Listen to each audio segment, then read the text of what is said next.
Okay, perfect. I still see lots of people joining, so we'll give it a minute or two and then get going. I know a lot of people have stuff, several things today, so.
Gwen, I hope you have your coffee this morning.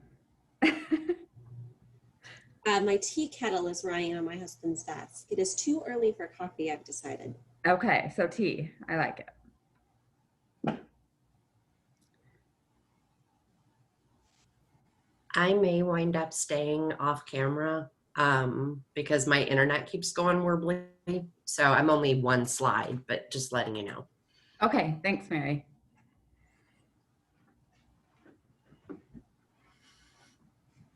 Morning, I see your coffee, Brian. I'm good. I'm ready when you are. Sounds perfect.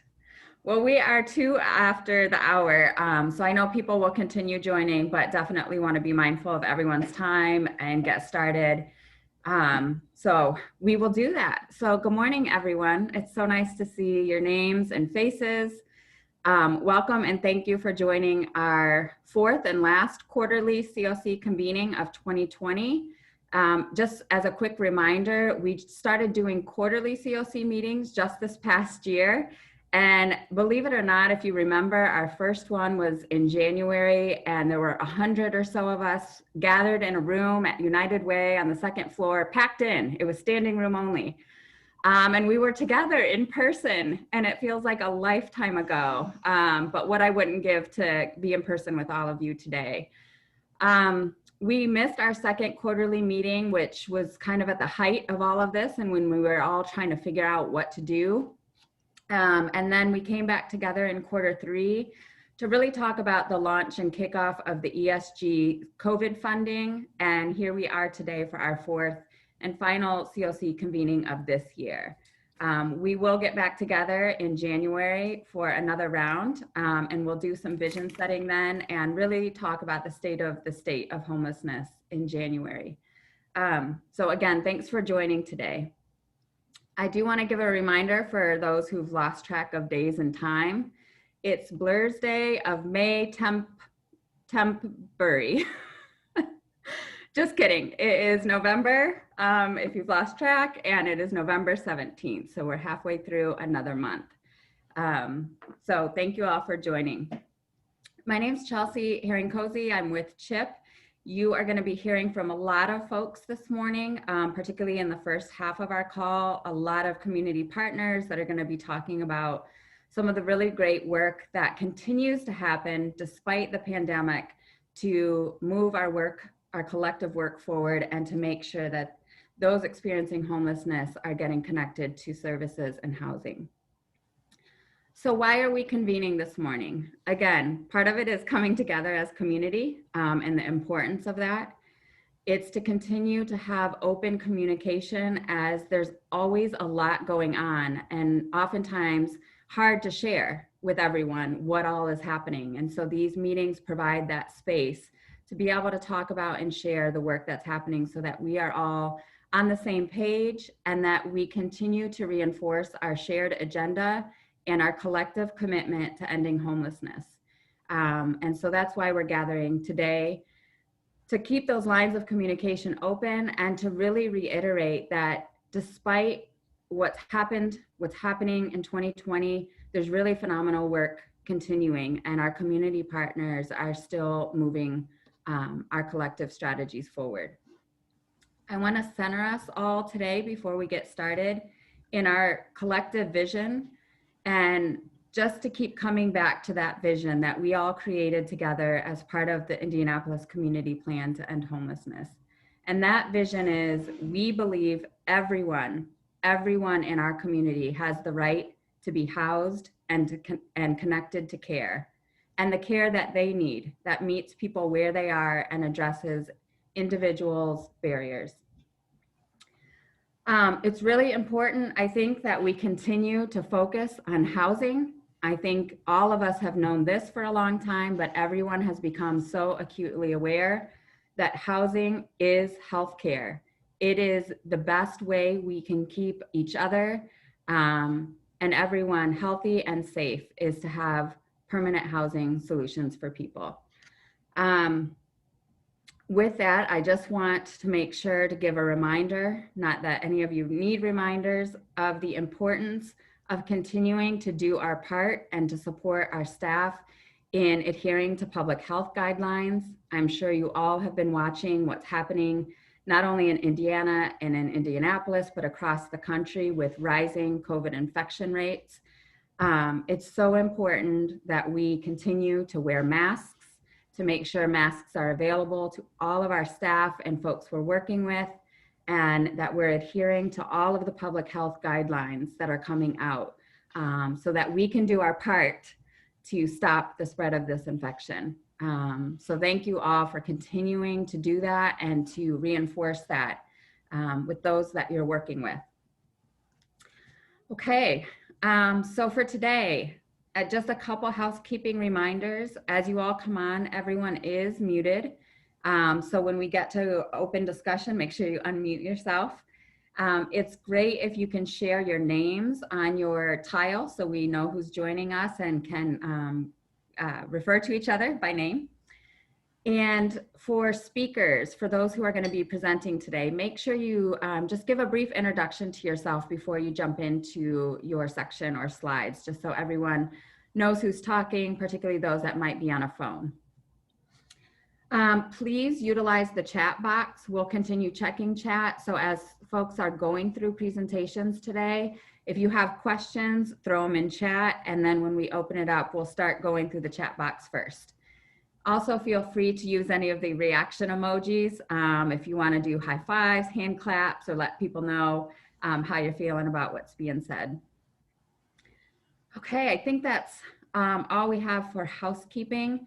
The format today is, the first part of our call will be presentation style. So we have a number of presenters that are going to be talking about the work that they've been leading and the work that's launching in Q4.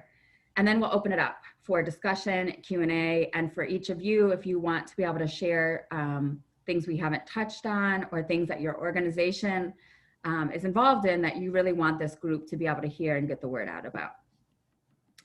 So quick just rundown of what we hope you leave today with. Affirmation of our 6 strategic priorities that are part of our Indianapolis Community Plan to End Homelessness. And when I say R, it is not CHIP, it is our collective R, Plan to End Homelessness, to demonstrate that progress continues to be made on these strategies. So this is a working plan. It's not something that was created that sits on a shelf. We continue to use the strategies to guide us and to move towards the goal of ending homelessness here in Indianapolis. We want to make sure everyone has an understanding of new initiatives and funding that have launched over the last couple months and that are coming online now, and to describe some of the partnerships and collaborations that are coming together around those initiatives and funding. And then really to start to envision some of the opportunities and things on the horizon for 2021. Okay, want to go to the next slide, Rach?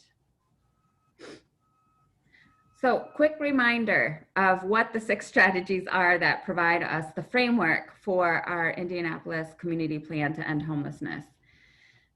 These are the 6 things that really, when we put in place, will create a healthy, robust homeless response system that will achieve the goals of reducing the length of time anyone spends homeless by increasing housing placements and reducing any kinds of returns to homelessness. These are the strategies that will reinforce the notion that homelessness is rare, short-lived, and non-reoccurring here in Indianapolis.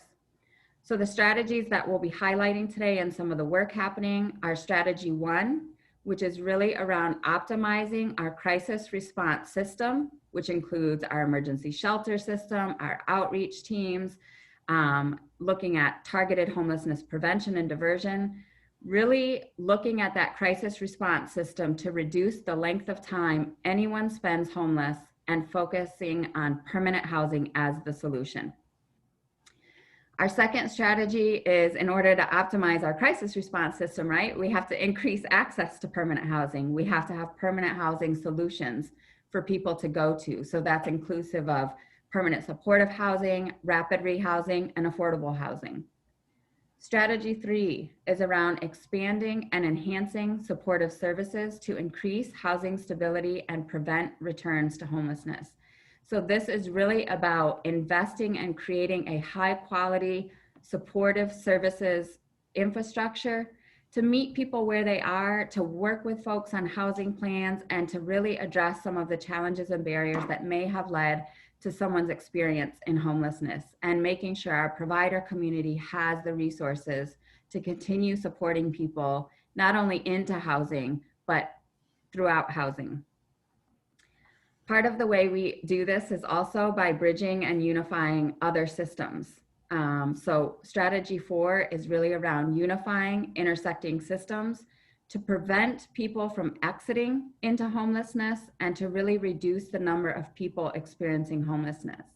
We know people come into homelessness from other systems, from criminal justice systems, from foster care systems, from healthcare systems. We want to really work closely with those systems to prevent any kinds of discharges or exits to homelessness that are contributing. Our 5th strategy is really around continuing to refine and build this collective impact infrastructure that allows us to come together, to align resources, to improve collaboration, and to foster more transparency and communication. This only works if we're all working in the same direction and with the same shared vision. This only works if we all have mutually reinforcing activities that allow us to work in tandem under the same vision and able to measure our progress with one another. And then lastly, our last strategy is really around calling out the racial disparity that exists in our homeless system. And this is not just in terms of those experiencing homelessness, but also reflecting those working in our homeless response system. So racial disparity is prevalent and significantly prevalent in our Indianapolis homeless system. More than half of those experiencing homelessness are Black and brown people. We have to not only understand what's contributing to that, but start to implement strategies to dismantle that disparity and to elevate more Black and brown people across our homeless response system in leadership positions and in our service sector. So the last strategy is really around reducing this disproportionality across our system and actively implementing strategies to improve racial equity. Okay, so now you get to hear me stop talking for a while as we start to hear some of the work of our community partners. So the first place we're going to start is what's been happening around strategic priority 1. Again, optimizing our crisis response system to really start to reduce the length of time anyone spends homeless by creating pathways to permanent housing. So with that, I will turn it over to Mary Jones with United Way. Good morning, everyone. I hope that you can see me and hear me. If I go, okay, my internet's been not working well today. With the Prevention and Diversion Project, I'm Mary Jones with United Way of Central Indiana, the Senior Director for Basic Needs. And as Chelsea was talking earlier about optimizing the crisis response system, this project takes a step back into preventing the homelessness to begin with and works with the prevention community and recognizes there are already tactics in place. There are already people working in this space and linking together those that are working in diversion in the what would be considered the typical homeless response system, and bringing those two systems together to learn and to use the best practices and develop a strategy. I want to make sure everyone understands this is not a program. This is not something that is like a program that we will be doing. This is truly trying to develop a community-wide prevention and diversion strategy. To do this, we have contracted with TAC that has worked with this community before in the homeless response system, so they're very familiar with our community. They have done over 40 plus stakeholder conversations across the community and are currently doing are hosting a planning team that is a cross section of all of the organizations and some with lived experience to talk about what would this prevention and diversion strategy look like. And again, this is prevention starting at the housing crisis and working simultaneous on a diversion strategy if the housing crisis is not solved for.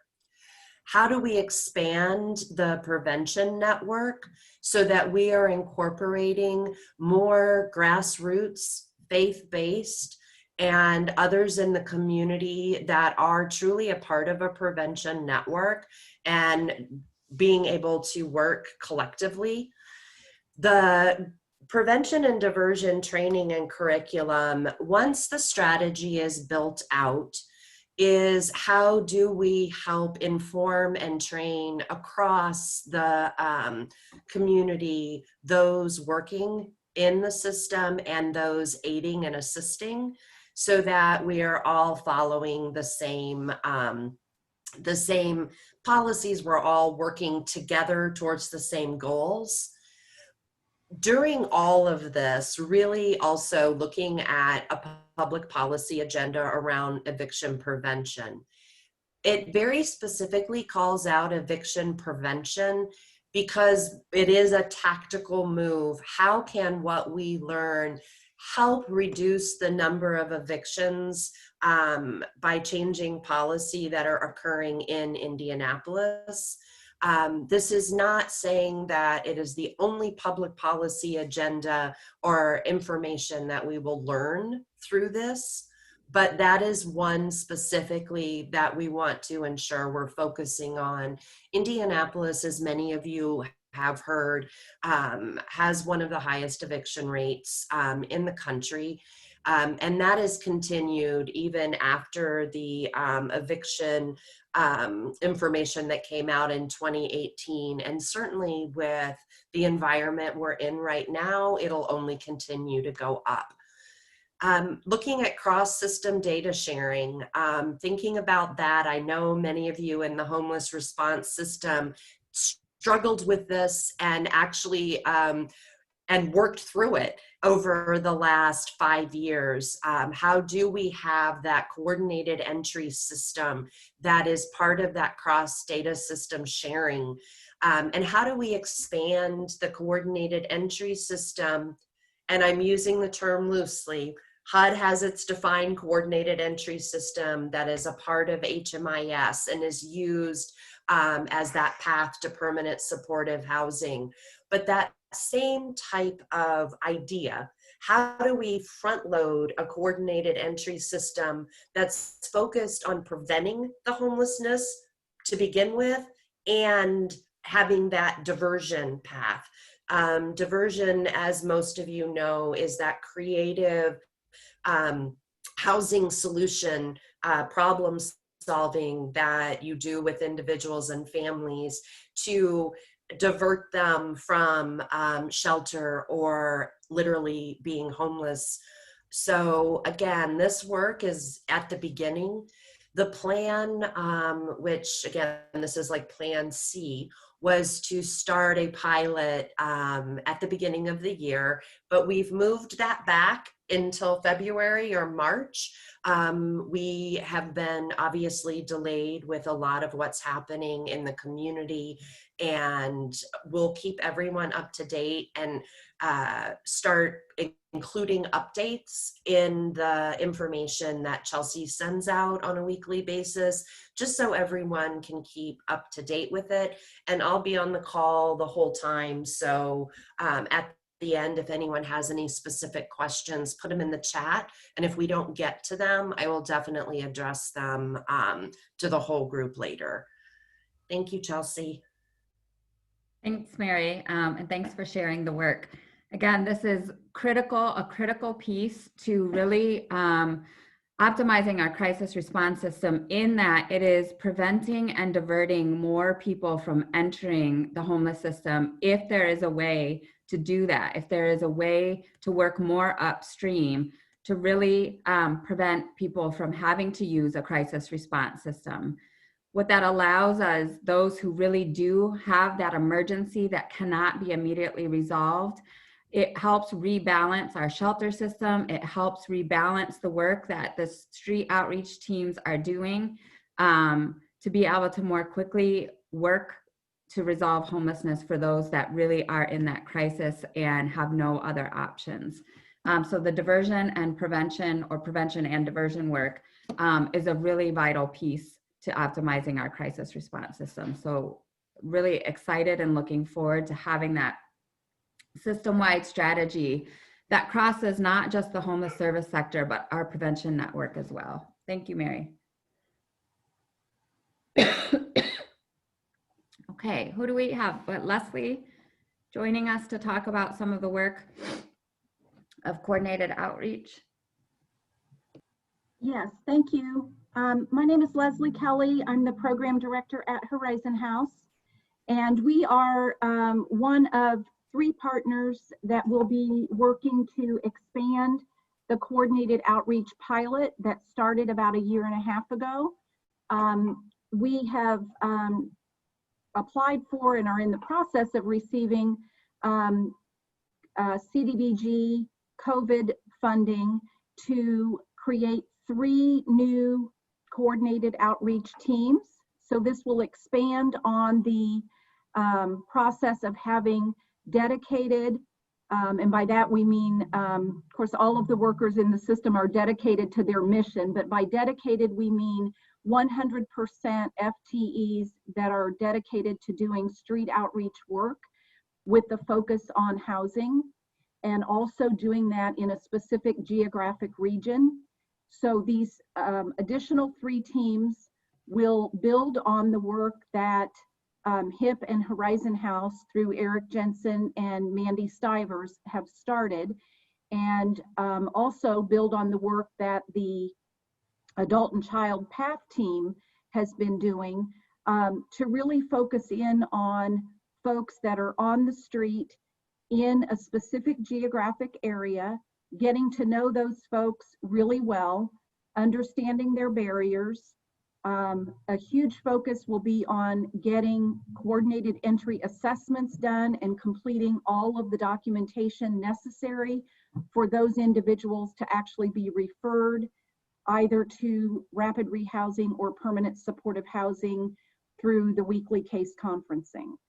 So the 6 team members, new team members, will form 3 teams. Our plan is that each of the 3 agencies, Adult and Child, HIP, and Horizon House, will each employ 2 of these 6 individuals. We will create 3 new teams and then place them in targeted areas of the city. So one of the teams will be focusing on the Garfield Park, kind of near South Side, to include the Twin Air and certainly the Garfield Park area. One of the teams will focus west, where we also have a lot of encampments on the near west side. And the other team at this point, we're leaving it a little bit flexible. At the beginning, they will probably support the downtown team, Eric and Mandy's team. They focus primarily on the downtown mile square because there have been so many individuals staying in that area. But the third team will really kind of focus initially on downtown, but looking outside of that immediate mile square to some of the areas, kind of, if you made concentric circles coming out of Monument Circle, they would be focusing kind of on that downtown area, but moving out a little bit further. And we're also keeping in mind that the teams, particularly that third team that I mentioned, may need to be a little bit flexible in terms of the geographic area that they're covering, because we want to make sure, obviously, that we're responding to where the greatest need is. So again, if you're looking at the slide that Rachel prepared, full-time dedicated street outreach workers, the focus is on really getting to know folks, getting that assessment done, keeping engaged with the individuals once the CES is done, so that updates can be done, so that when these folks do come up on the housing referral, these outreach workers are able to locate the person, let them know that they've been referred for housing, kind of take the steps that are needed for them to start moving toward housing, making sure all their documentation is ready, and then kind of doing a warm handoff to the team that is going to be actually getting them housed, whether that's in rapid rehousing or one of the permanent supportive housing programs. As I mentioned, it's going to target geographic areas where there's high density of folks living unsheltered, and then really helping these individual clients kind of navigate through the system of moving from the street into housing. So with that, let me also mention that the contract, once it comes out, will be in the contract period already. So the agencies, HIP, Horizon House, and Adult and Child, I believe are all in the process of advertising and trying to hire the individuals. And this is a contract that will run through October of 2021.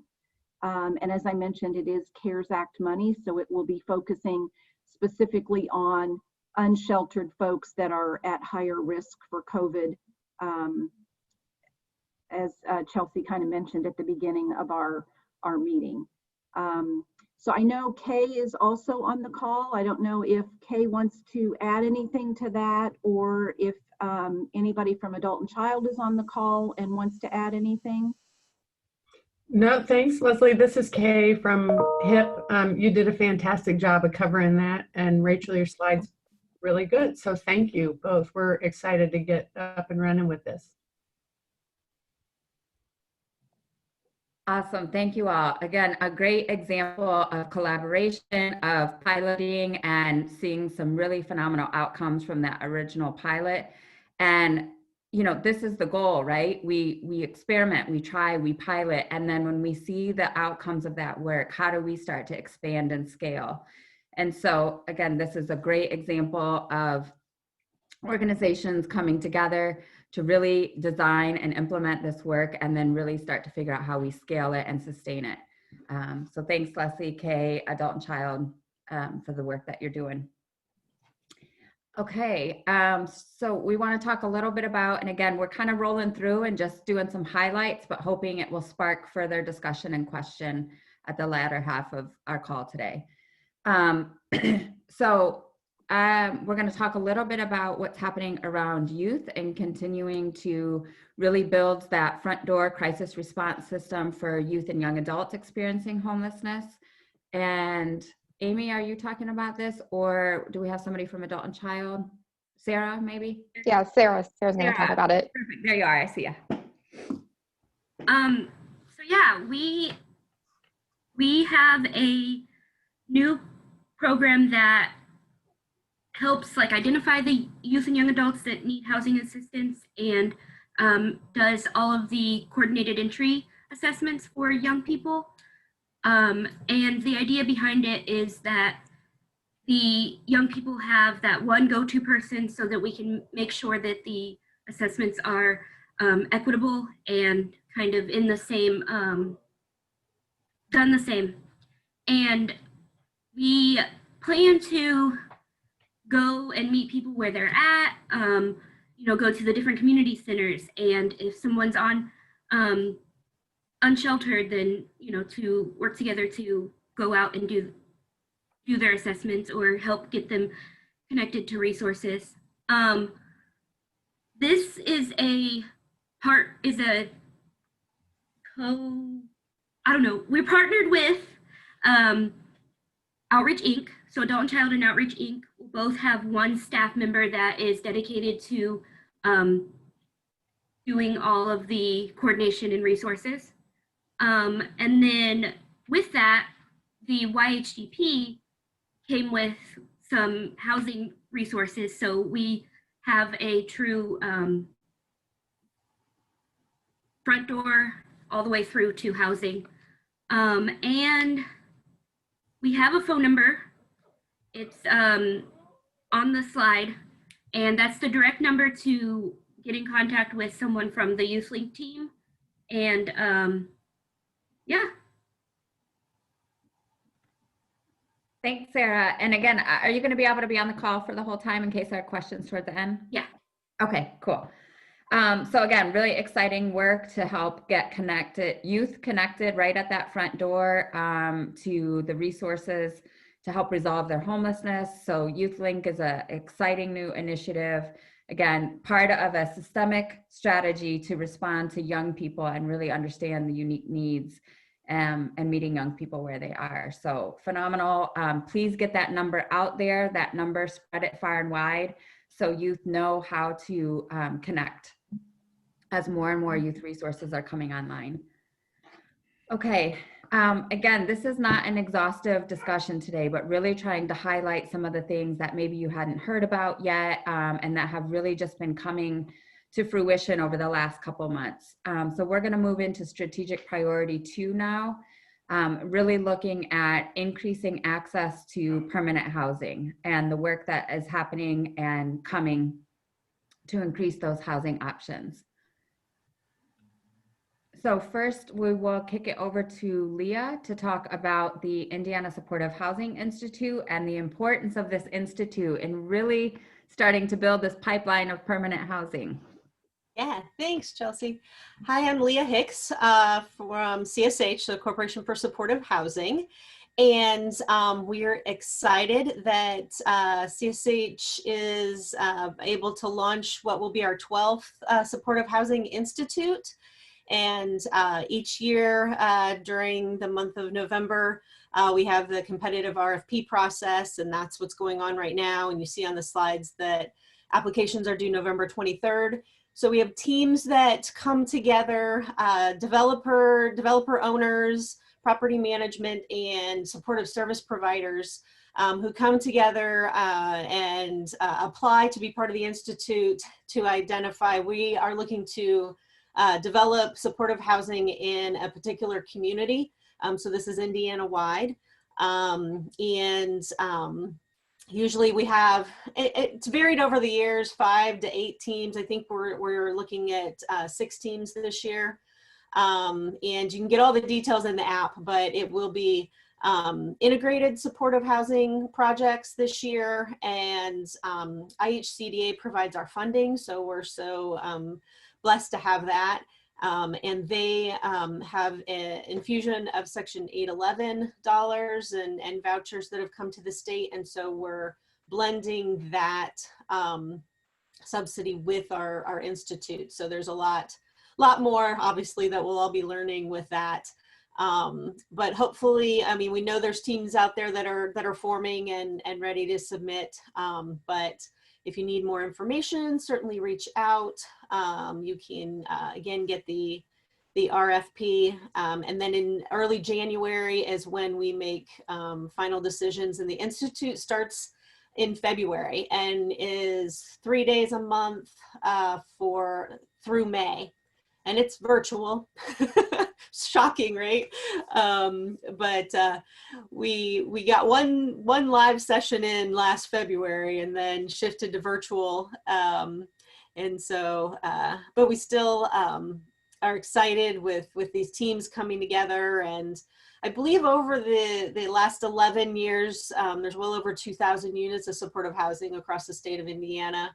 And at any given time, we've got 8 or 9 different teams from various years of the Institute that are in some form of development. I know there's a groundbreaking later today for the Pando team that is youth aging out of foster care supportive housing on the east side. So we're so excited. So we've always kind of got these projects that move from conception to fruition and lease up and operations. So we're really excited and hope that we've got a lot of teams out there looking to apply and be part of this year's Institute.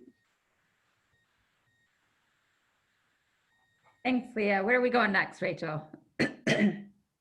Oh, yeah. So let's talk about one of these exciting Institute projects. That poetic timing, right, Barbara, with what's coming later today. So we'll turn it over to Barbara from Lutheran Child and Family Services to talk about an exciting project that came through.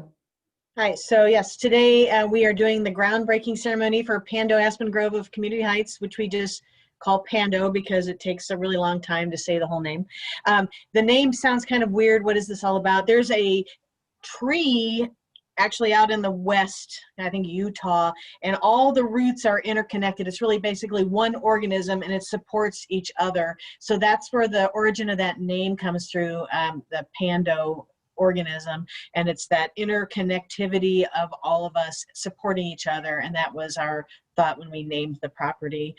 We are a permanent supportive housing project for youth ages 18 to 24, young adults, and we were part of the Institute, so we are very happy for all the support, education, and knowledge that they have imparted on us as we go forth. It says today in the announcement we're having a groundbreaking, but the ground is already broken. It's actually a ceremonial groundbreaking. We are in full phase of construction. We have the foundations already poured, and we're using a modular construction approach. So concurrently with the site work, the units are being built in a factory setting, and they're going to be shipped here and then kind of installed like sort of like a Lego project. You just kind of, you know, assemble them. So that will create 30 units. They're all 1-bedroom units, and they have a private bedroom. It's not an efficiency apartment, so it's a pretty nice layout with a kitchen, a living room, bathroom. And our primary focus of priority is youth that have exited the child welfare system or foster care system. And we are really excited to have the opportunity to expand our programming. Our current programming really kind of ends at 21 currently with our it's called the Trinity House Independent Living Group Home. So it's kind of getting these young children that are in foster care the independent living skills and training they need to move to that next level of full independent living. And this is a perfect opportunity for youth in that area, as well as youth that are homeless, to have the housing option, as well as the client choice supportive services that help them meet their own individual goals. And our objective is to help them thrive, not just survive. So exciting, Barbara. And again, it's just such a testament to community partners that recognize a need and say, we're in, we're going to figure it out, and we're going to solve for this gap or this need in the community. I think we all are so acutely aware that, yes, we want to utilize all of the housing that's currently out there as much as we can to get people connected, but we also know there's not enough. So it's really exciting to see this pipeline work and the development of new dedicated units that can really help end homelessness for young people, for adults. So thanks Barbara, for the work that you all are doing and leading as part of this collective effort to better serve young people. I also wanted to let you know this is like a first time for us. We're going to try to do a Facebook Live as well. So if you're really bored at 2 o'clock and you want to see what's going on, check out the Foundation for LCFS's Facebook page. And if that doesn't work, we're videoing everything, and we're going to have like a video that will be on our website for people to watch later. So we'll somehow you can check it out at a later date if you're not able to participate today. So. Sounds great. We'll make sure to get that link out too. Thanks. And we're going to talk about another exciting permanent supportive housing project coming again as part of the effort to bring more units into our system. And so I think we are kicking it over to Emmy with HVAF to talk about some really exciting work that they're doing around supportive housing. Thank you, Chelsea. Good morning, everyone. Just wanted to update you, and it's great timing to plug the Institute because HVAF and Woda Cooper companies went through the Housing Institute last year to develop Proctor Place, which is named after an Indiana National Guardsman, Sergeant Joey Proctor, who selflessly gave his life protecting others in Iraq, and he was posthumously awarded the Silver Star. So we are pleased to be able to honor him by naming this project after him. It is a 60-unit integrated supportive housing project. We are a couple weeks away from closing on the sale of the land to get started, but it will also have 15 units set aside for veterans experiencing homelessness. So we're pretty excited about that. And I'll take an opportunity also to talk about our other 47 units of permanent housing that we have been opening over the last year or so. Our last unit is being inspected by IHA today, and then we will be completely full. So we have 47 units full of veterans who were formerly homeless who are now permanently housed. Oh, that's so exciting. Congratulations to our whole community for the work, again, that HVAF is leading around expanding supportive housing. And again, just another testament of an organization that says we see a need, let's throw our hat in the ring and let's really start to address this gaps in permanent housing for veterans. So thank you all for the work that you're leading, and this is really exciting.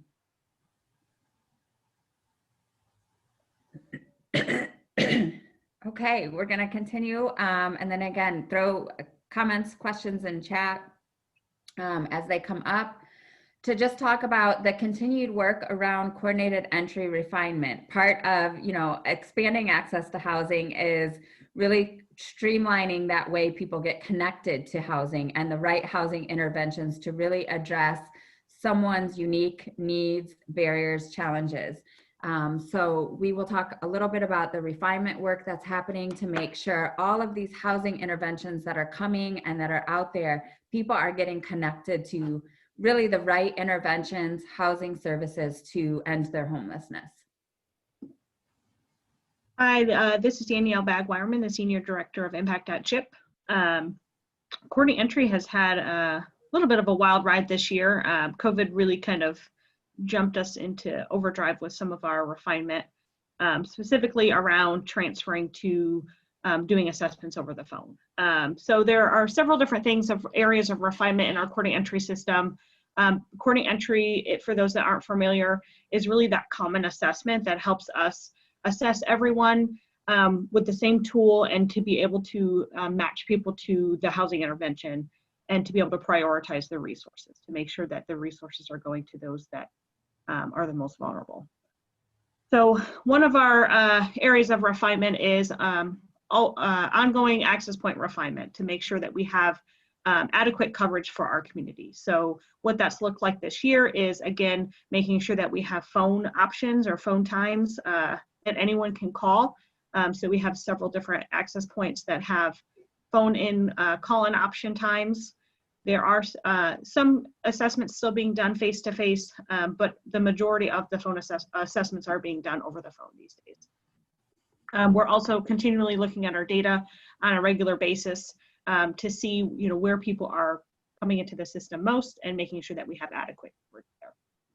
We also have a leadership group that has been meeting since the middle of the year to really look at our prioritization specifically around our ESG CV money, which is in response to COVID, and making sure that our prioritization could get adjusted to best serve the people most at risk for COVID-19. Some of that data that we look at is not only who's getting referred to housing, but also who's actually getting housed, and then looking at that through a racial equity lens as well. And another thing that we're working on is working specifically one-on-one with each shelter to work with them to create a process map to be able to identify, triage, and connect households to the coordinate entry system. We're really tailoring that to the unique needs of each shelter so that they have a pathway to connect with the access points through phone assessments or in-person assessments. So very exciting work, and it's continues to be refined every single month. Yep, and I think it's important to know that any system like coordinated entry, anything that's built is meant to be iterative, right? So it's not a stagnant thing. It's something we have to continue to assess and adjust as we understand how people are being served, where there might be gaps, if there are any inequities in how that's happening. And so I think just continuing to say coordinated entry is something that will always be refining and making sure that it is serving people in a fair way, an equitable way, and really helping to connect people to those resources. So please, as you have questions, reach out and know that there's a dedicated group that will continue looking at coordinated entry, and particularly as it's impacting different groups of people, right? So making sure that we're looking at it through an equity lens, a racial equity lens, to make sure that people are being connected and prioritization is not being done in a way that is not serving certain populations. So thanks for the work that continues. Okay, so let's talk a little bit about this ESG CV work. And just to make sure acronyms aren't a barrier, ESG stands for Emergency Solutions Grant, and CV is specific COVID funding that came out of the CARES Act to really respond to the impact of COVID-19 in various places. So we'll kick it over to Greg with Merchants to talk a little bit about the Emergency Solutions Grant funding that came specifically through the CARES Act to Indianapolis to respond to this public health pandemic, and how our community is really utilizing these funds as a catalyst for housing. Good morning. Thanks, Chelsea. I'm Greg Stocking with Merchants Affordable Housing Corp. We're a nonprofit owner and developer of affordable housing, and I'm really excited that we can bring our expertise, our resources, and our energy to collaborate with CHIP, the city, and the CoC in general on the Home Now Indy initiative. In general, together our hope is to implement a systems level change that improves our community's ability to rehouse people quickly and at scale, reduce the length of time that people are experiencing homelessness, and to help folks move along their path to stability. Mostly what I want to share is that things are happening. So I know there's been talk of this for a while. What is Merchants' role? What are they doing? What's happening? What's the timeline? We've been really working with that leadership team to build out the behind the scenes infrastructure, iron out some details with the city and HUD. We executed an award letter with the city in October, and I expect that we'll be signing our contract this week. So that really gives us a little bit more ability and legitimacy to get some things moving. I'll share a couple highlights, but I will definitely be on the call for the whole time and available to answer specific questions. I'll throw my information in the chat. So you might hear two kind of parallel thoughts if you hear me speak on calls like this, or if you hear messaging come out. Our goal is really to implement a systems level change in the way that we do the work in the community. But you also might hear me say that some things for now are specific to the ESG CV2 funding. So we're trying to work in parallel of, get this money out the door as quick as possible, but we're also trying to utilize this as a catalyst to build that foundation for this systems level change. So when we're working with the city, they've asked us to really do two primary scopes. One of the primary roles is for us to serve as this designated fiscal agent. And what does that mean, right? That's very bureaucratic, that's very technical. What is that? they're asking us to be responsible for the overall program administration and compliance.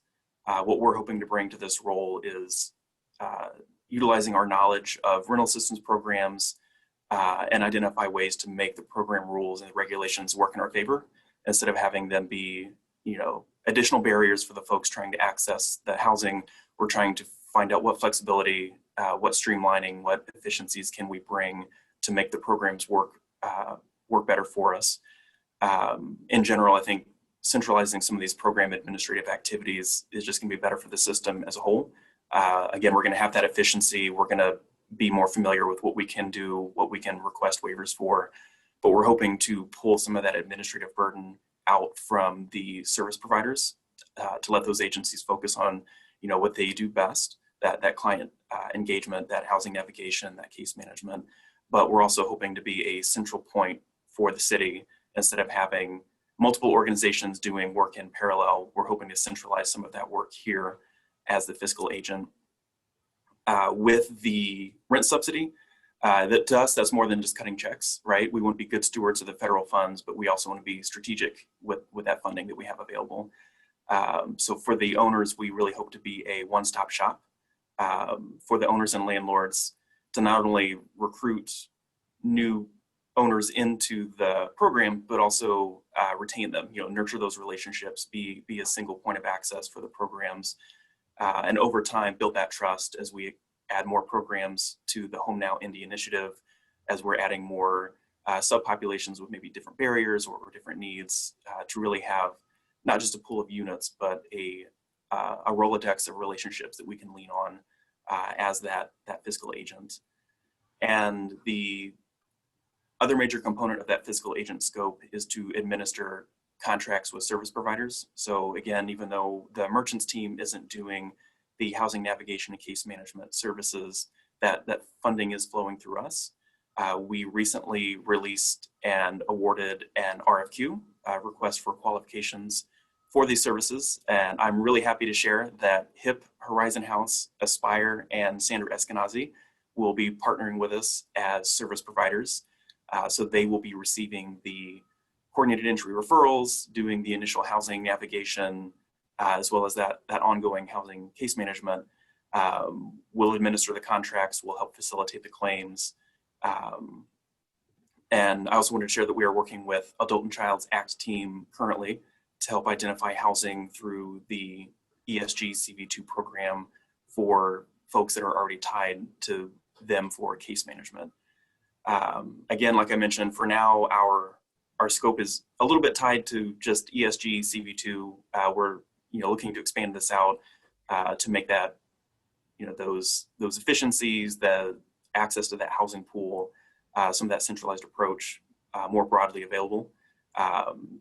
One of the silver linings, I suppose, with the current state of things is that the pandemic and this influx of federal funding has really been a catalyst for us to take action on some conversations that have been going on for a while in our community. And HUD and the city are really on board with us being flexible with the funding to help meet the needs for people experiencing homelessness impacted by COVID. Before I transition over, I did want to share a couple staff member names.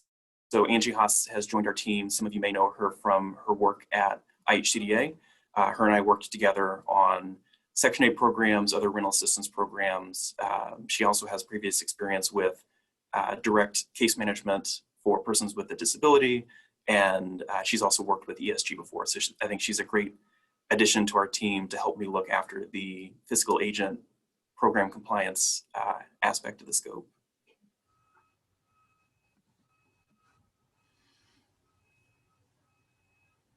Awesome. Again, kudos for merchants. Again, it's another example of an organization throwing their hand up and saying, we're in, what can we do? What can we bring to the table? And we're really excited about this partnership and the rehousing infrastructure that is really being built and laid right now in partnership with Merchants Affordable Housing. Again, the catalyst that COVID has really brought is some funding we weren't expecting to really focus on rehousing high-risk households in response to COVID. But this builds a foundation. So there will be continued work beyond just this ESG CV funding to really ramp up rehousing efforts. And as you heard about, you know, the importance of bringing new units online and building a pipeline, we also have to leverage existing units. We have to leverage units that are out there that really maybe not available to us right now by cultivating those landlord relationships and really having a team that is dedicated to that education and outreach with landlords and property owners. And so Merchants brings a ton of expertise to the table to really help catapult this work. So thanks, Greg. If it's okay with everyone, and I'm kind of looking at you, Anissa, I know you have to get off, Anissa have to get off soon.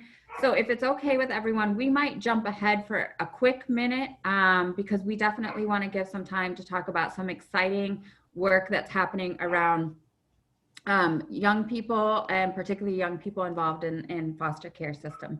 So Rachel, can we jump to the slides? We lost the PowerPoint.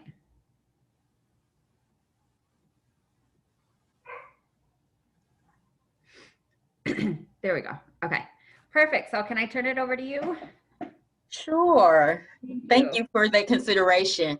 My name is Anissa Evans, and I'm the Older Youth Initiatives Manager with the Department of Child Services. I'm excited to talk about the Foster Youth Independence Voucher Program that we have specifically here in Indianapolis and our partnership with CHIP, and also our older youth service provider, the Children's Bureau, who provides the technical services. So just to give you a little background about the Foster Youth Independence Program, or which I will now call FYI for short. The FYI program is a HUD-funded program that provides up to 36 months of housing assistance for former foster youth between the ages of 18 and 24. This voucher program works somewhat like or close to the housing choice voucher that the public housing authorities offer to families, and also somewhat like our the Family Unification Program voucher. So the requirements for the FYI program is that a youth must attain at least 18 years, no more than 24 years of age in order to receive the voucher, have left foster care or will leave foster care within 90 days in accordance to the youth transition plan, and also is homeless or possibly at risk of being homeless. What I will say is that these three eligibility criteria can cause some confusion in regards to the eligibility for youth if they're coming through the homeless coordinated entry system, because they must meet the have left foster care or will leave foster care in 90 days in accordance to the transition plan of being homeless. Also, or aging out of foster care. Also, the FYI voucher requires that there is a partnership between the Public Housing Authority, which would be the Indianapolis Housing Authority or Marion County Housing Authority, DCS, the Public Child Welfare System, and then a CoC Continuum of Care, which is our CHIP provider. And the responsibilities of each. So the Public Housing Authority, what they really are the ones that initiate the voucher. They send over the referral to HUD. Youth who are referred to the FYI voucher, they do have to go through pretty much the same process of any family who goes through the Housing Choice Voucher program. They have to have a criminal background check.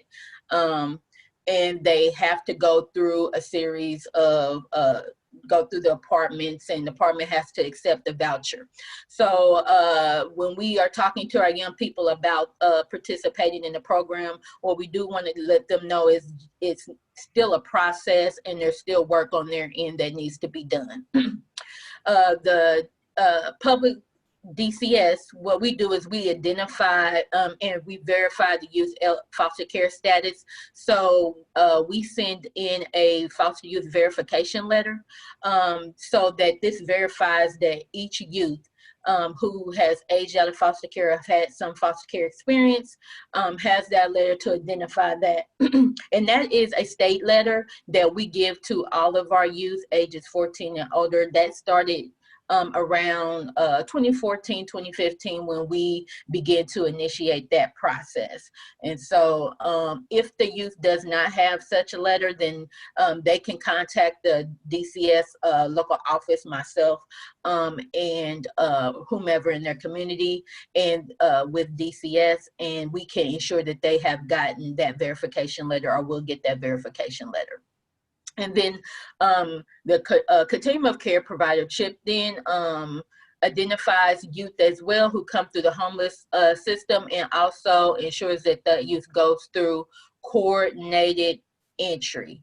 And so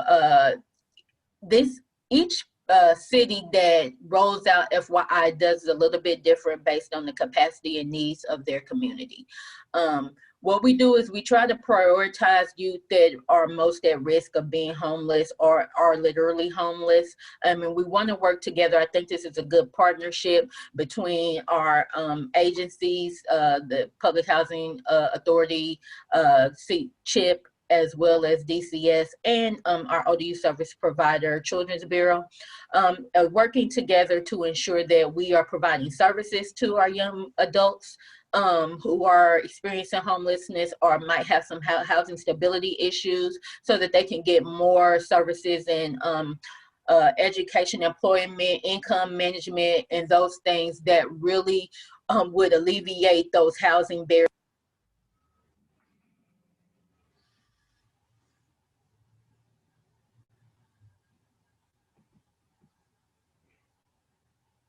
Anissa, we lost your sound.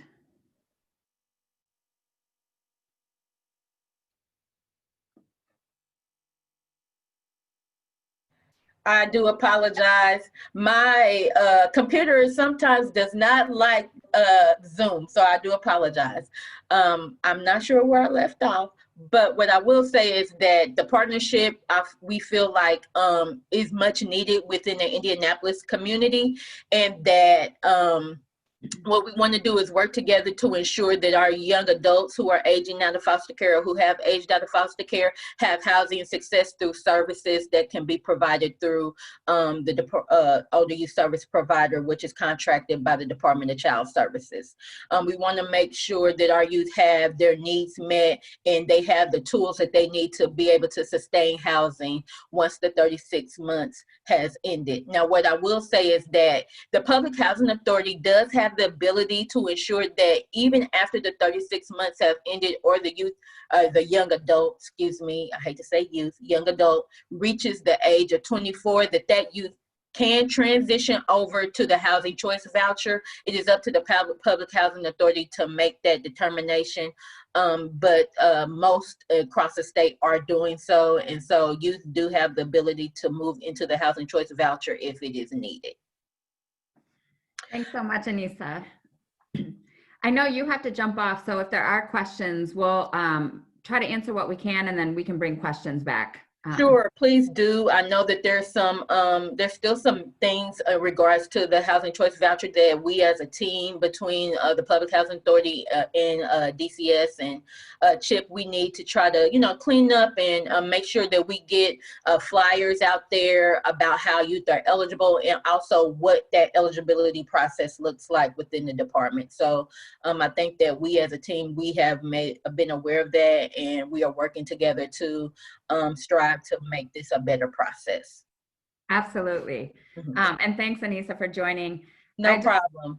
Again, want to say this is exciting. Indianapolis was the first community in Indiana that applied for FYI vouchers and said, this is a resource we need. We want to make sure young adults have access to this. They're special purpose vouchers. So they're dedicated to young people aging out of foster care.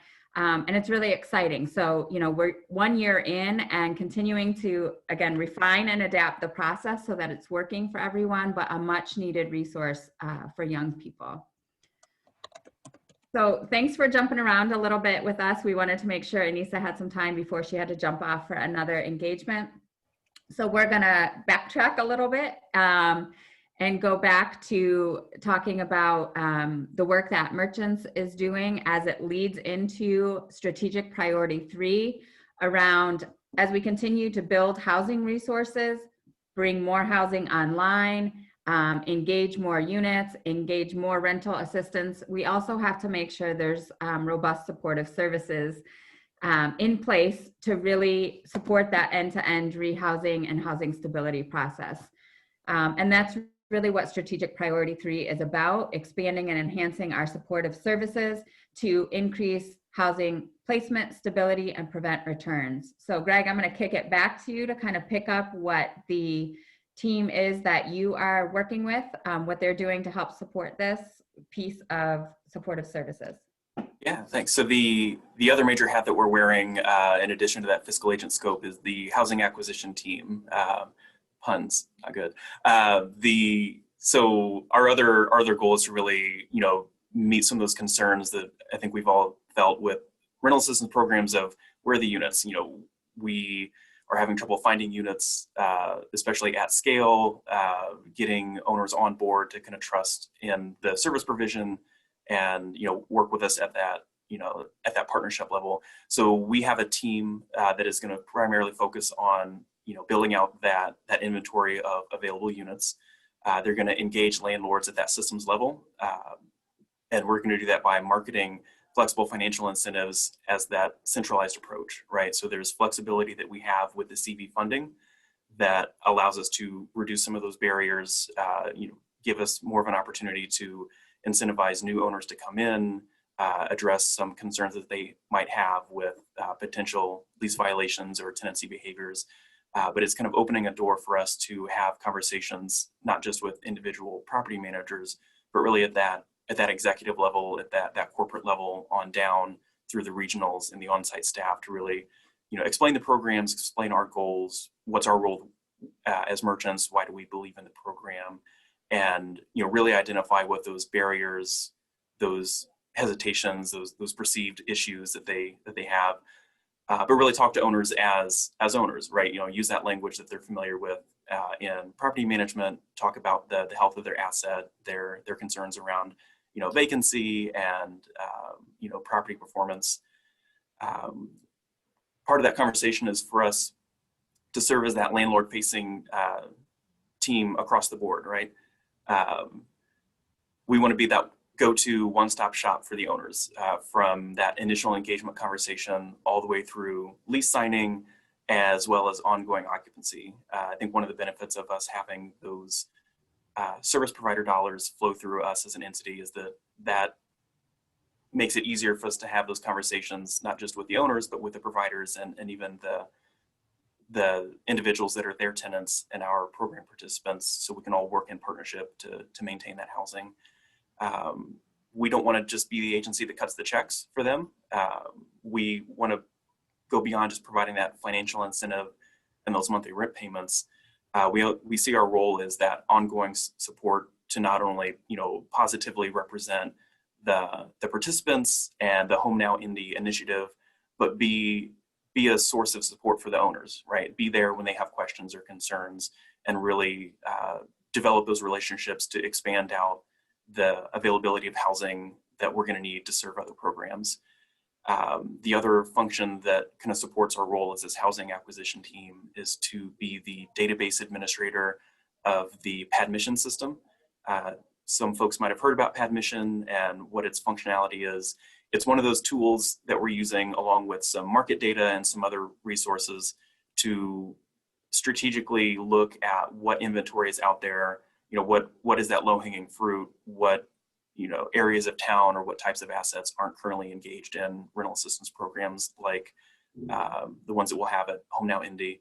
The PadMission database it's a repository for the units that are going to result from the negotiations with landlords. It's a way for individual program participants as well as housing navigators to go into an online portal and look at the units that we've already pre-vetted for the program. It's not a public-facing system, so it allows us to present units and properties in different ways than you might see on like an apartments.com, but it's also going to be a way for us to communicate with the owners and be a system of record to help kind of organize a systems level approach to housing acquisition beyond individual agencies having their lists of properties that they've worked with. It's a way for us to kind of develop those units, have somewhere for them to live, but also for us to layer in that data and that market research to fill in the gaps. We have 3 full-time team members to accomplish all of these goals. Amanda Wilkerson has been with us for a little bit as the team lead, but we have just onboarded the final 2 positions. Patrice Bay and Nancy Holland have joined as housing acquisition specialists. They are in their 2nd week and they are working it. So I'm really excited to see the results of their work. We're polishing up some internal workflows and some forms now, but they're out there in the field already talking to owners and they are getting it. So kudos to Amanda and that team for, virtually wearing out some shoe leather, right? They're working the lists and they're working the phones. And before I sign off, I also wanted to share some appreciation for Danielle. She is my co-lead on this whole endeavor, and she's a great partner. We're in the thick of it every day, and I think her and I are a really great team. Awesome. Thanks, Greg. And again, thanks for the exciting work that you're leading. So happy to hear that the housing acquisition team is fully staffed up now and is going to be out there, for lack of a better term, hustling to get units, to find units, to engage landlords, and to make sure that there are housing options available for all the folks that you are working with, and to continue to really build up that inventory. So that's really exciting work. Let's continue to talk about, again, the work that's happening around building this robust supportive service network to continue to expand our capacity as a homeless response and a rehousing system. So I'm going to kick it back over to Leah Hicks to talk about the work that CSH is leading to really support a peer support workforce in Indianapolis. So Leah? Great, thanks. Yeah, we're really excited about this project that we launched a month or so ago with funding through CHIP, United Way, and Lilly. And so some of you are familiar with the TIF grant, so that's where this funding is coming from. And really it was born out of Lori Phillips Steele, my colleague, and I kind of in the different areas we were interfacing with, from supportive services to supportive housing, really focusing around the work that the peer workforce can do and the importance of that. My services background in really supporting the work that peers do and adding peer specialists to round out clinical teams has been something that I've been doing for a couple decades and I'm passionate about. And we talk a lot in our institute and our training about the importance and value of peer supports. And then we also are hearing from individuals with lived experience that they're wanting to be in these roles and wanting to work in supportive housing. And, we hear themes of giving back, but, that they want to work specifically, again, in supportive housing. And then also hearing from providers that we want to hire peers, but we're not sure exactly what that looks like. Where does the funding come from? What does supervision look like? And so, we're really we've got these different, entities that aren't always coming together. And so really our idea was, how do we help build this workforce and this pipeline for peers entering the workforce in the supportive housing in the homeless services sector. And so we've got a couple of parallel things going on where we're going to provide the funding so that a cohort of individuals with lived experience are able to get the state CRS, the Certified Recovery Specialist, and the Community Health Worker certification through Mental Health America Northeast. And so we developed an application process and got that out, and many of you were very effective in getting that word out, and we got really great candidates. And our selection committee is working on that cohort, and we'll be announcing that next Monday. So we're excited to have 17 individuals that will be able to be part of this cohort. They'll go through the CRS CHW training and certification the week of January 11th through the 15th. But in addition to that training and certification, we are contracting with Ray Lay, who many of you know, and Ray is going to be providing ongoing mentorship and support, as well as we're going to build in a lot of ongoing personal development, professional development, other training, different things as we get to know the individuals in this cohort. What else are they interested in, so that we can connect them to additional training opportunities. There's also other certifications out there. So there's KDAC certification and the CAPT RC for recovery coaches. So individuals who are interested in that, in addition to the CRS, we're going to make that available too. So a lot of different opportunities. Working with them from that standpoint of that mentoring and helping them then work towards once certified, what does the workforce look like? Where are those open positions? And with that comes the other kind of arm of what we're doing, which is working with providers in PSH, RRH, the homeless service community, and really digging in and identifying for those agencies who either already hire peers or are looking to hire peers. Just really having that initial conversation about what does that look like? What is, again, what are the barriers that might exist? What are the benefits? So on November 20th, so this Friday at 2 p.m., we're having kind of a focus group conversation. I know a number of you on the call will be on that call on Friday. If you're interested and weren't aware of it, didn't hear about it, let me know offline. I'll make sure I get you that link and you can be a part of that. But we really want to hear from providers so that then we can start to look at kind of busting those barriers that exist for providers, with then the hope we'll have an increase in the number of peer positions that will exist and will open up. And then we can do some matching between this cohort and those positions.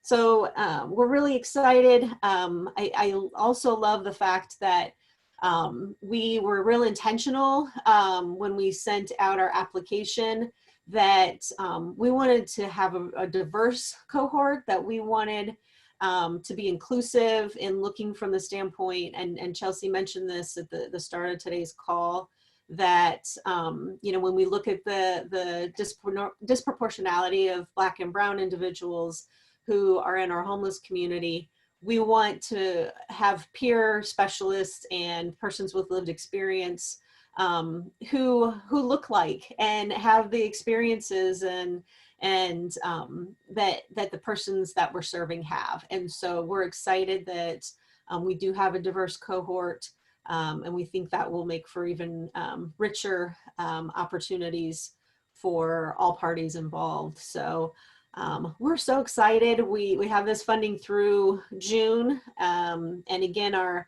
outcomes are to really hopefully build that pipeline of good paying jobs for peers in our Indianapolis community. So thanks.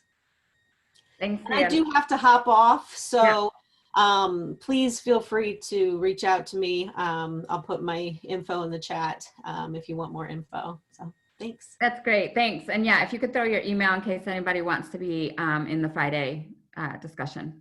Thanks so much.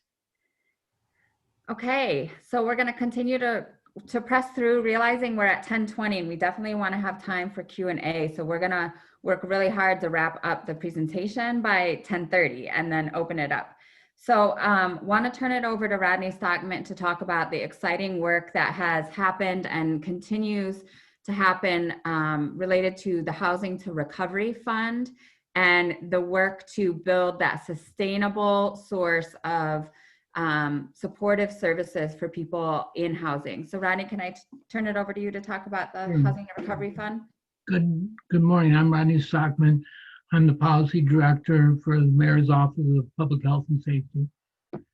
In the last 2 years, the city has worked with CICF to set up the Housing Recovery Fund. And it's been inspired by Bruce Katz's book, The New Localism, where he talks about the need to rely less on the federal government and more on local public and private partnerships. And so we set the fund up and we've done our first 2 disbursements this summer, one to Horizon House to fund their housing team. And they're getting just remarkable outcomes. They have a 98% housing retention rate after 18 months. And the other is the Adult and Child's Act team. But we're now in a phase where we want to expand and sustain the fund. So we really are going through a process of trying to figure out what the fund is aimed to do and how we line up the funding with services.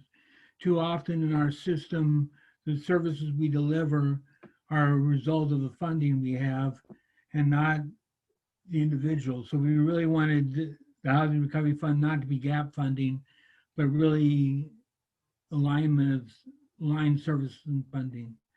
So this summer we did a value stream mapping project with Sandra Eskenazi Behavioral Health, Adult and Child, Horizon House, with assistance from CSH and CHIP.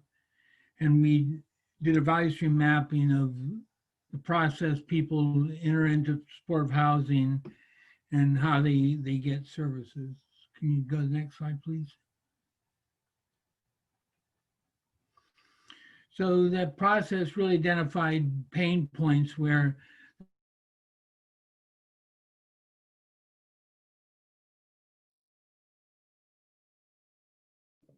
Are you there, Rodney?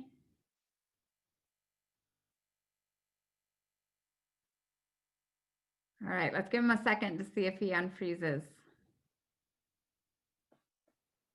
It's always fun, right? When technology decides to take over.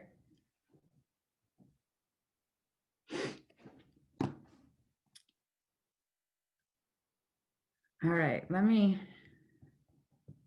shoot him a quick text. We may have to come back to this. It is super exciting work though, because it really is grounding that sustainable supportive services in, looking at Medicaid and opportunities for Medicaid tenancy support reimbursement. So I think he just logged off and is going to try to log back on really quick. So let's give him a second before we jump. Maybe this is a good time if you need to do a quick refill or something. Or do a quick stretch, some breathing. Do we see?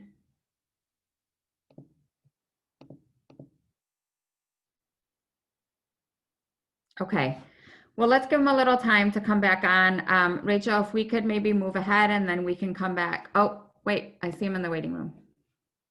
Hold on. There you are. Hold on, you're on mute, Rodney. But you're back. There you go. Sorry, okay. I don't know what happened. So we came up with a list of recommendation to around how to ease some of those pain points. And the first recommendation is use the fund to really support tenancy supports provided by firms for housing providers.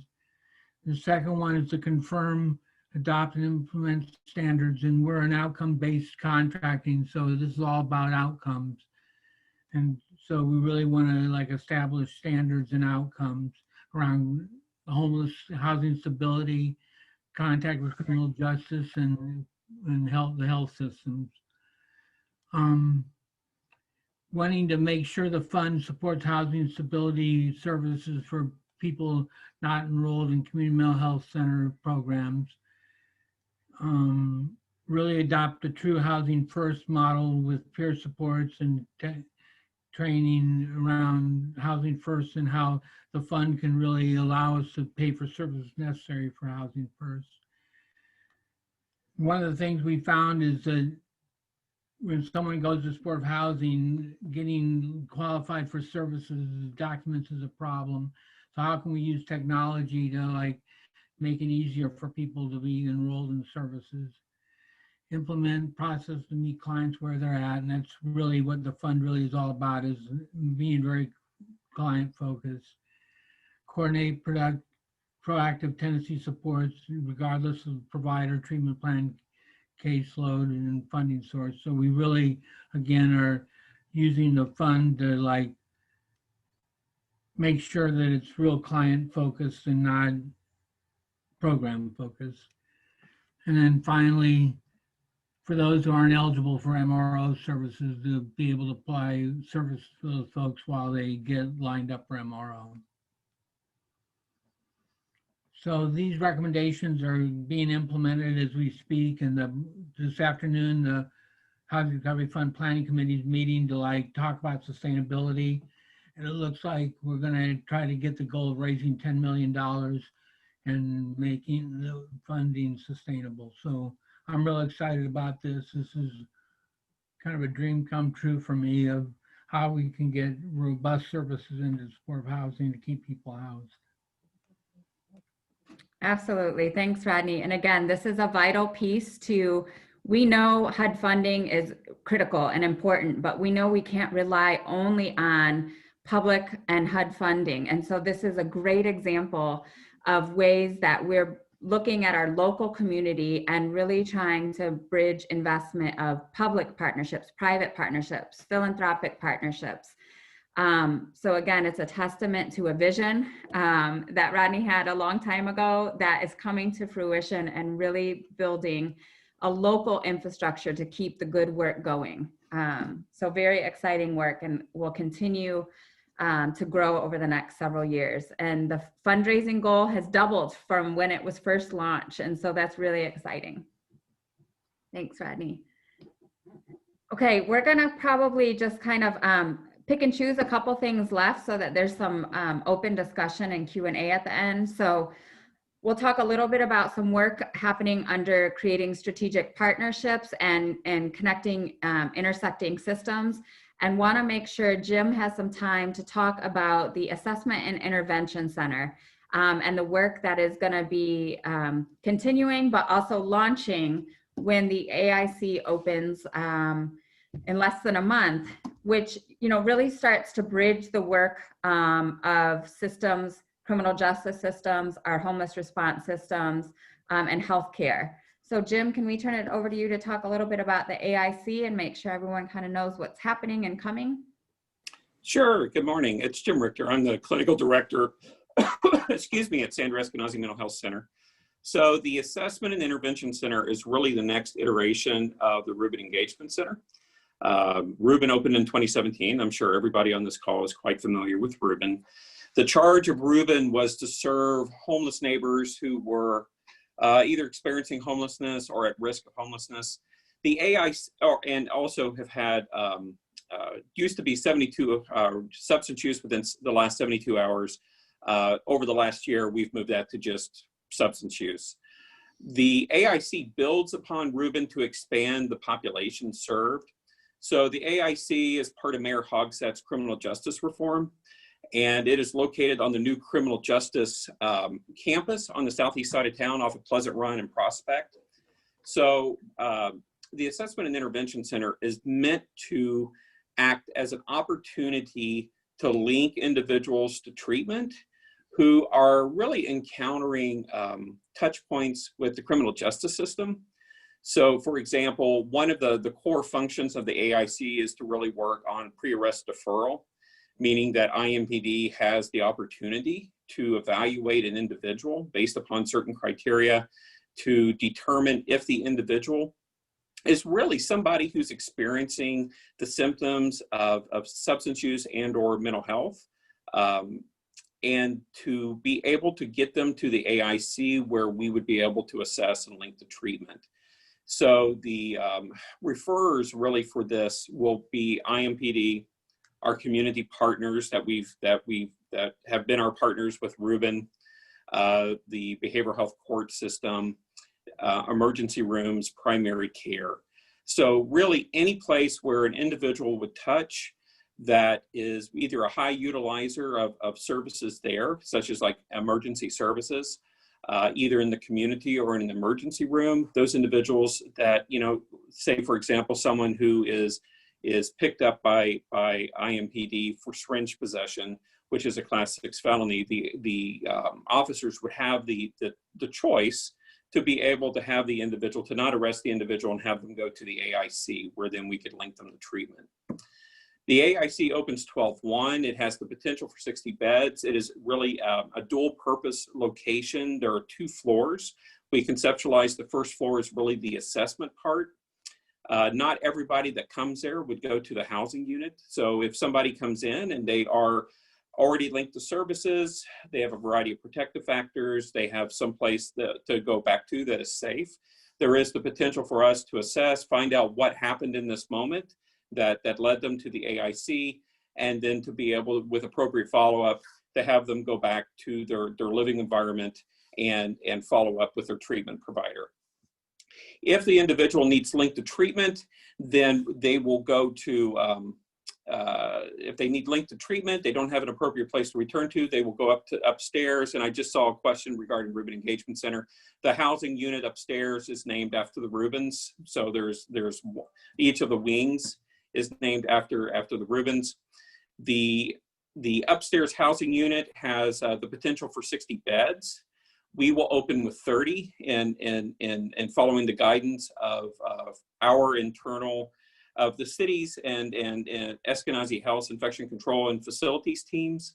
So we will serve 30 individuals in the housing units. We'll be staffed 24/7 a day. We will still be able to do withdrawal management there. So we will have nursing and paramedics who will be able to do pre-hospital protocols for withdrawal management. We will have housing specialists that will work directly with the clients on engagement.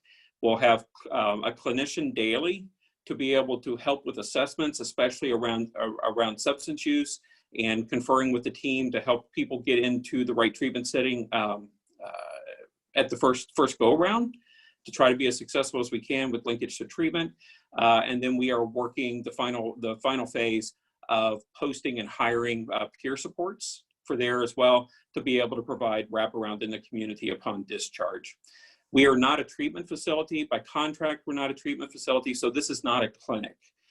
This is engagement based, and again, we will work upon the referrals from our community partners, but there will also be the opportunity for individuals to do self-referral and through walk-in. So yeah, it sounds like, Chelsea, there will maybe be opportunity for questions at the end. I'll go ahead and end at this point to make sure that there's time for that. Sounds great, Jim. Yeah, and we'll start wrapping up the presentation to open it up for questions. Just want to reiterate too what Jim said. Reuben is not going away. The Reuben services are not going away. And thanks, Reverend Alexander, for the question. The Reuben name will also be solidified in the housing wing of the AIC. So I think those are important things to note. Okay, we're going to kind of run through, Rachel, let's see. So I just want to throw out, we'll get the slides up, but I don't want to take more time away from Q&A. So just some things to note that we will make sure to touch on in greater detail in January, and also share some information via email. We launched a new Blueprint Council this past year. What a wild time to launch a new Blueprint Council. They met for the first time in February, and then, you know, our world got flipped upside down. What I want you to know is that this leadership team has been an amazing group this year. They have continued to meet and come together as a Blueprint Governing Council throughout 2020, and they actually even decided to have in addition to the regular Blueprint Council business meetings, decided to meet every 3 weeks for COVID-19 work sessions to make sure that we are doing strategic planning, investment, and continuing to move the work forward. So we will have the Blueprint have a much greater presence in the January meeting, so you can hear from them, meet them, and really understand the work that they are leading.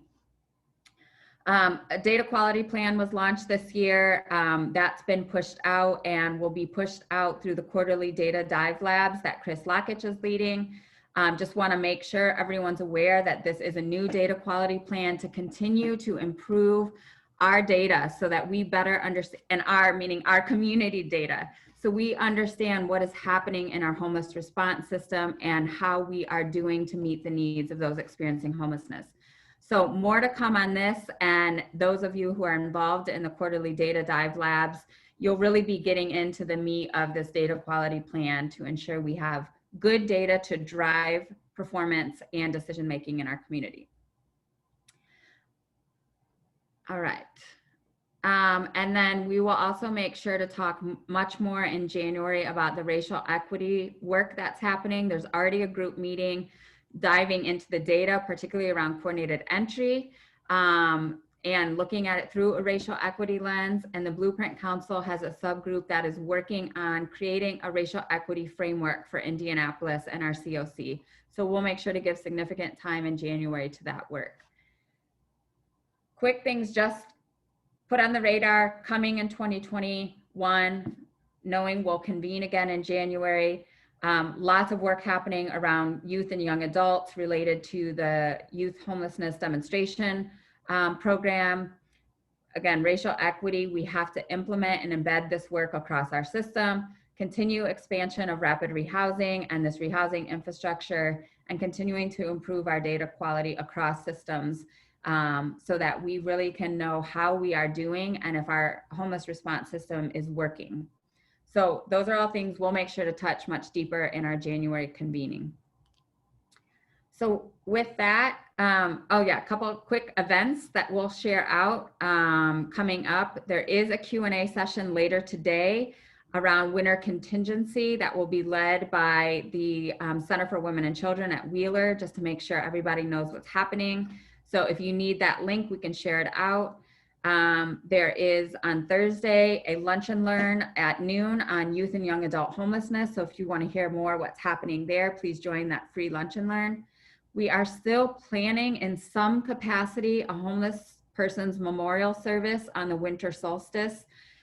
We don't know exactly what that's going to look like with the public health guidelines and restrictions. We will be working closely with the health department on that. But no, that's a very important time for us as a community. And then we are moving forward with planning a pit count this year. Again, don't know exactly what that's going to look like, working with HUD, getting guidance from HUD, but we will do a point in time count of some sort this year in January. And with that, I want to first thank all of the presenters and speakers today for taking time to share the amazing work that is happening in our community. And to really just let everyone know that we're working together, and there's a lot to be done, but there's a lot happening, and it's pretty significant the work that we're doing together as a community. So let's now get rid of the slides. We'll make them available and open it up to Q&A, discussion, anything you all would like to share as we're together today as community.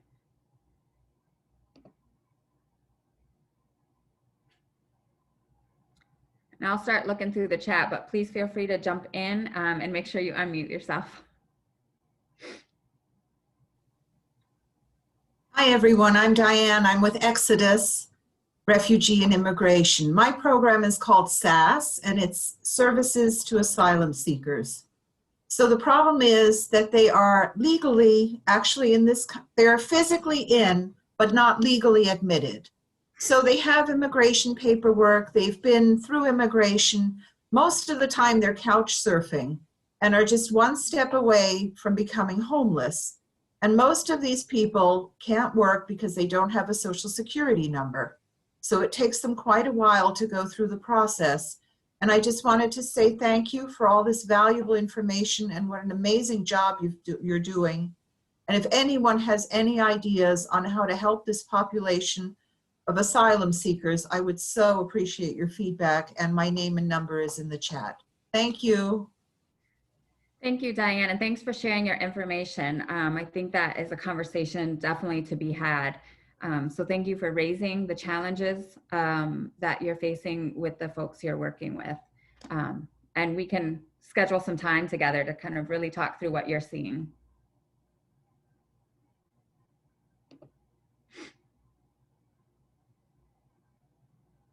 Okay, Mary, are you still on? A couple questions. One, if somebody on the CHIP team could throw the link in to the winter contingency discussion later today, that would be great. And then Mary Jones, there's a question about how does the prevention diversion work interface with the diversion work that HIP is doing? Hello, thank you. Good question. The diversion work, HIP has a member of their team on the planning team. So the diversion work that's been happening in the homeless serving community is not just at HIP, but other places, is being drawn on for the best practices and what the learnings and everything that is happening in that diversion triage area. And this is really looking at how do we bring in the prevention community when there is a housing crisis that is happening. And obviously the first step is wanting to resolve the housing crisis so that they stay housed, but understanding that simultaneously there has to be creative housing problem solving at the same time. Chelsea always laughs at me because I call it that blurry space, where that is where the traditional prevention services and the homeless serving community actually are doing the same thing. And we need to create a strategy where diversion is diversion. And maybe there are specific populations, like working with the Department of Corrections, where you have to pivot a little bit, but it is not creating a separate diversion stream or program. It's working jointly. And Kay, I don't know if you're on here or anyone from HIP that wants to speak for HIP, because I don't want to speak for you, but that would be my answer. Hey, Mary, yeah, this is Kay from HIP. Thank you for that answer, and thanks for the question. I think you summed it up well, Mary. I mean, Melissa Wibbens-Bell, who is our lead diversion specialist at HIP, although the diversion work, again, is not a program, so all of our staff that answer the triage calls or emergency housing calls use this diversion process to try and help people build on their personal resources, use the strengths that they have in order to resolve their issue without having to dip into the homeless services resources. As we all know, there aren't enough. So Melissa is part of this process to just develop the strategy so that it's more of a community-wide strategy. So we're excited to be a part of that and look forward to doing what we can do to build that out and contribute what we've learned over the past year in doing this work. Thanks. Thank you both. And really quick, Diane, there was a follow-up question to you about taking referrals. And do you take referrals, and what would be the best way to refer somebody to you? Definitely. Feel free to just email me your referral information. Again, my name is Diane Kruger, and it's in the chat. Thank you. Thank you. And again, we'll capture the chat, but please, as you can, go through. There's great contact information. Everyone who's spoken today has thrown in their contact info. And Rachel did just put both a link to the winter contingency plan in there, as well as the Zoom call that is happening later today. to really talk about winter contingency overflow sites, specific to the facility for women and families. So if you're able to join that, that would be a great place to get additional information and ask any questions you would have. All right, others, questions, things you want to share?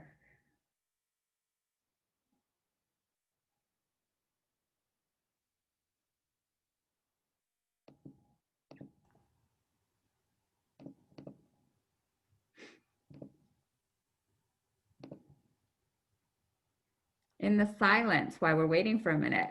Gwen, do you and Sal want to introduce yourselves to everyone?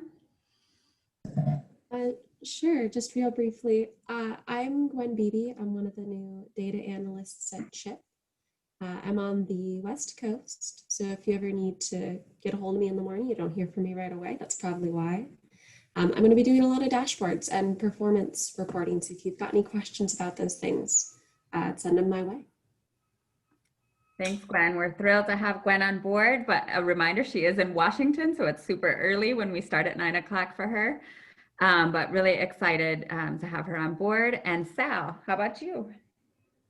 Hi everyone, my name is Sal Munoz. I am the lead data analyst with our HMIS team, and part of my role is going to be refining, training the help desk, and also working with you on some of the initiatives and specialized workflows that we have to develop. That'll be my role. So I'm in Chicago, so not too far away, and I'm looking forward to working with every one of you. And we're so excited to have you as well, Sal. So just if, I don't know if you guys have heard from Gwen and Sal yet, but Gwen and Sal are new to CHIP, part of the data analytics team, and just really thrilled to have them joining and working with our community. So both are from COCs and other communities, so really understand the work. So please get to know them, and you'll definitely be hearing from them more. Thanks.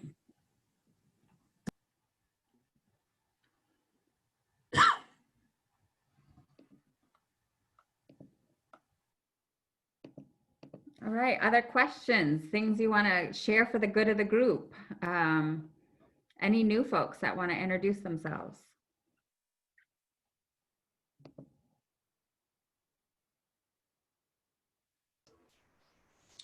Yeah, I sent you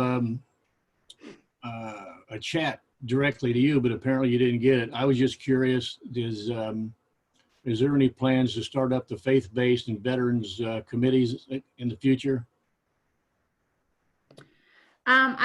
And somebody else jump on if I think there is, I think FBSO is still meeting, the faith-based street outreach team that I believe Leon is chairing. So Don, if you don't have that information, we can get that shared.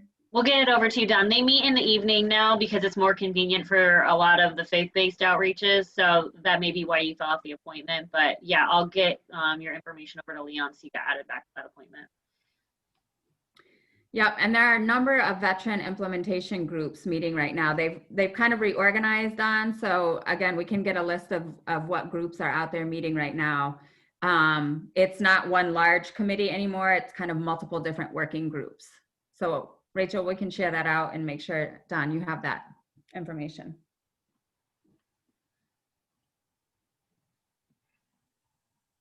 Hi, this is Alyssa Kennedy with Foster Success.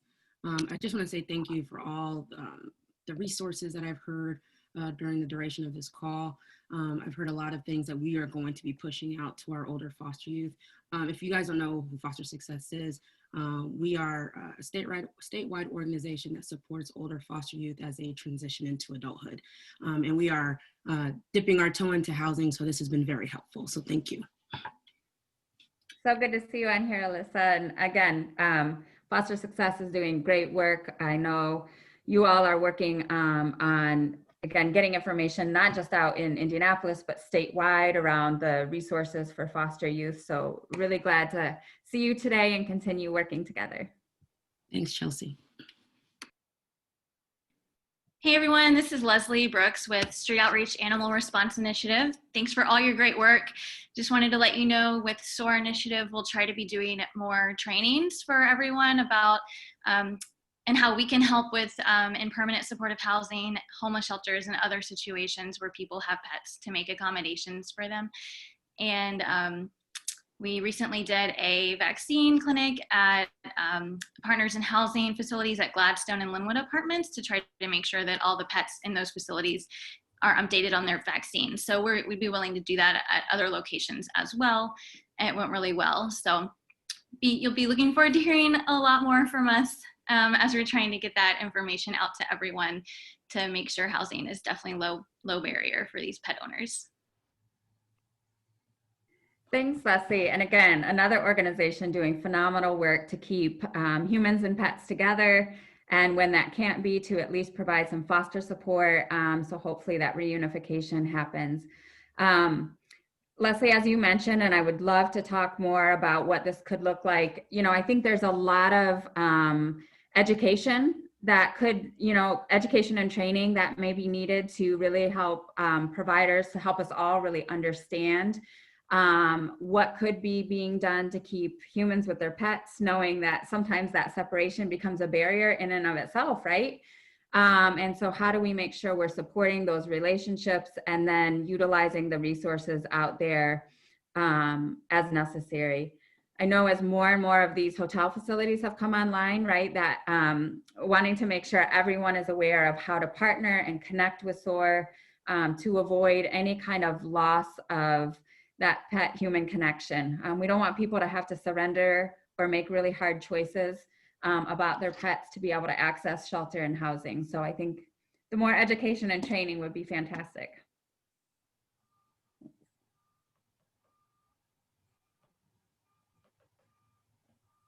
All right, others, we've got about 9 minutes together still. So if there are more questions or things you want to share just about the work your organization is doing or any changes that might be coming.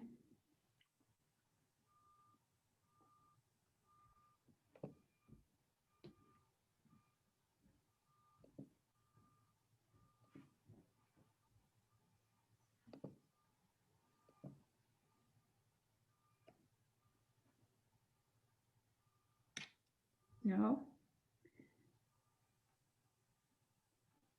Well, I might as well fill this space with something. I just like to remind everybody that there's a program called MACV, Mayor's Advisory Council for Veterans. We've been meeting every month for the last 10 years. The last 5 years, we've been meeting at the Marriott East. It's always on the third Tuesday of each month. We've usually got between 45 and 55 service providers that show up every month. Rachel has blessed us with her presence the last couple of years, bringing us up to date, on the homelessness and what CHIP does, of which we're very grateful for. We would just like to know that, I'm very proud of CHIP, obviously, because of all the work they've done the last few years. It's just, I've really been impressed with this new batch, that you guys have hired. And, but if anybody needs to know anything about veterans in Indianapolis, they can go to our website, veterans.oo. Every piece of information I could find on veterans. I've also got a lot of information on there, all the access to the CHIP handbook, access to 211, everything that offers help to people, is on the website, but it's veterans.oo. That's letter O. I strongly suggest you get on there and look around in there because there's a lot of good information about veterans in Indianapolis. Thank you.